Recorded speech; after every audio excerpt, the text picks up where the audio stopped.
بسم اللہ الرحمن الرحیم۔ ناظرین، آج میں چاہ رہا تھا کہ اسلام آباد میں جو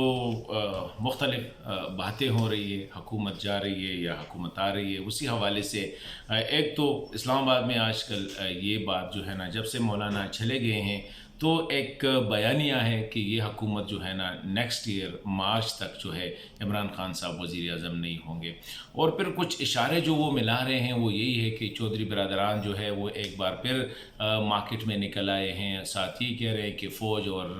عمران خان کے درمیان تعلقات جو ہے اس میں بڑی سرد مہری آ گئی ہے، اور یہی وجہ ہے کہ فوج کی طرف سے پبلکلی ایک بیان بھی آیا کہ حکومت اور وہ ایک پیج پہ ہے۔ وزیر اعظم صاحب جو ہے وہ تقریباً 2 دن کے لیے وہ کنارہ کش ہو گئے، وہ چھٹی بھی چلے گئے اپنے گھر بنی گالہ میں، اور کہا کہ میں نے فیملی کے ساتھ 2 دن گزارے ہیں، کسی کے ساتھ گزارنے ہیں، کسی کے ساتھ میں نے انٹریکشن نہیں کرنی ہے۔ اسی طرح نواز شریف صاحب کا جو ڈیل جسے ہم کہہ سکتے ہیں وہ چلا گیا، تو وہ بھی یہی سمجھا جا رہا ہے کہ یہ عمران خان پہ بہت زیادہ دباؤ تھا، کیونکہ خان صاحب کی جو نیریٹو ہے وہ تو بار بار یہی کہہ رہے تھے کہ کوئی باہر نہیں جائے گا، کسی کو کوئی ریلیف نہیں دی جائے گی، جو لوگ کرپٹ ہے اور کرپشن پہ وہ سزا یافتہ ہے وہ اپنی سزا کاٹ کے چلے جائیں گے۔ اسی حوالے سے باتیں ہو رہی ہے۔ ساتھ ساتھ جو ہے نا ایک جی ڈی اے کی طرف سے جو گرینڈ ڈیموکریٹک الائنس ہے سندھ بیس، ان کی طرف سے جو پرسوں سٹیٹمنٹ آیا ہے اس پہ بھی لوگ یہی سمجھ رہے ہیں کہ آہستہ آہستہ ان کے جو اتحادی ہے پاکستان تحریک انصاف کے، شاید وہ اب اپنا آہستہ آہستہ قبلہ جو ہے وہ دوسری طرف جو ہے وہ موڑ رہے ہیں۔ متحدہ قومی موومنٹ کی طرف سے بھی بیان آیا تھا نواز شریف کے فیور میں، سینٹ کے چیئرمین نے بھی اپنی چیئر سے ایک رولنگ دی تھی کہ میاں صاحب کو جانے دیا جائے، اور پھر جب حویلی اور مانسیرا جو موٹر وے سیکشن کا افتتاح ہو رہا تھا اور عمران خان کی جو تقریر تھی اسی پہ بھی کافی یہی کہا گیا کہ خان صاحب جو تھے نا، دل جو غصہ تھا وہ غصہ نکالنے کے لیے، اور وہ اس نے جب یہ بات کی کہ میں کسی کے کندھوں پہ بیٹھ کے وزیر اعظم نہیں بنا ہوں، میں نے 22 سال جدوجہد کی ہے اور مجھے لوگوں نے ووٹ دیا ہے۔ تو یہ باتیں ہو رہی ہے جنرلی ہر جگہ پہ کہ حکومت جا رہی ہے، حکومت آ رہی ہے، لیکن میرا اپنا جو تجزیہ ہے، یہ باتیں ہم نے پہلے بھی بہت سنی تھی۔ جب زرداری صاحب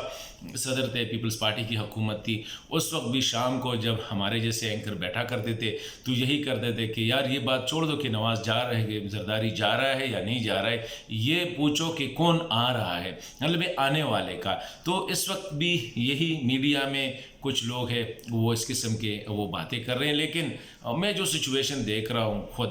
مجھے کوئی ایسی چیز نظر نہیں آ رہی ہے۔ اسٹیبلشمنٹ اور عمران خان کے جو تعلقات ہیں وہ ابھی بھی بڑی اسٹرانگ فوٹنگ پہ ہے۔ اسی طرح اگر یہ کہ پنجاب میں تبدیلی کی، وہاں پہ وزیر اعلیٰ چودھری پرویز الہی کو لا رہے ہیں اور پھر ان کی پارٹی جو ہے نا یہاں پہ مسلم لیگ نون کو سپورٹ کریں گے، تو میرے خیال میں یہ بڑا ان لائکلی لگ رہا ہے، کیونکہ پیپلز پارٹی کو شامل کرنا یا تحریک انصاف، 3 پارٹیوں میں 2 نے شامل ہو کے حکومت بنانی ہوگی۔ پاکستان مسلم لیگ اکیلے حکومت نہیں بنا سکتی، نہ چھوٹی پارٹیوں سے مل کے، اس کے ساتھ پیپلز پارٹی کا ملنا ضروری ہے۔ تو کیا پیپلز پارٹی اس میں شامل ہوگی کہ وہ عمران خان کا دلن تختہ کر دے یا نہیں؟ تو میں اپنا جو میرا تجزیہ ہے، اس قسم کی باتیں جو بھی جمہوری حکومت آتی ہے، 1.5 سال بعد جو ہے اس قسم کی سازشی تھیریاں جو ہے وہ مارکیٹ میں آنے لگ جاتی ہے۔ تو میں یہ کہہ رہا تھا کہ یہ باتیں ہو رہی ہے، میں نے کہا لیٹس شیئر ود یو، لیکن میں دیکھ رہا ہوں پرسنل میرا یہ ہے کہ اس وقت حکومت کو میرے خیال میں 1.5 سال جو تک ہے، مجھے کوئی ایسا خطرہ جو ہے وہ نظر نہیں آ رہا ہے۔ میاں صاحب چلے گئے، شہباز شریف صاحب چلے گئے، مریم کا بھی جانے کے امکانات ہے، زرداری صاحب بھی چلے جائیں گے، اور میں دیکھ رہا ہوں کہ شاید خان عباسی صاحب جو ہے وہ بھی ملک سے علاج کی خاطر یا علاج کے لیے جو ہے وہ ملک سے جب ایک دفعہ چلے جائیں گے، میاں صاحب نے کیا واپس آنا ہے، شہباز صاحب نے کیا واپس آنا ہے، زرداری صاحب ہاسپٹلائزڈ ہے، وہ سندھ حکومت کے جو ہے وہ they are partner in the administration. تو اس لیے میں آج آپ کے ساتھ تھوڑا سا یہ شیئر کرنا چاہتا ہوں۔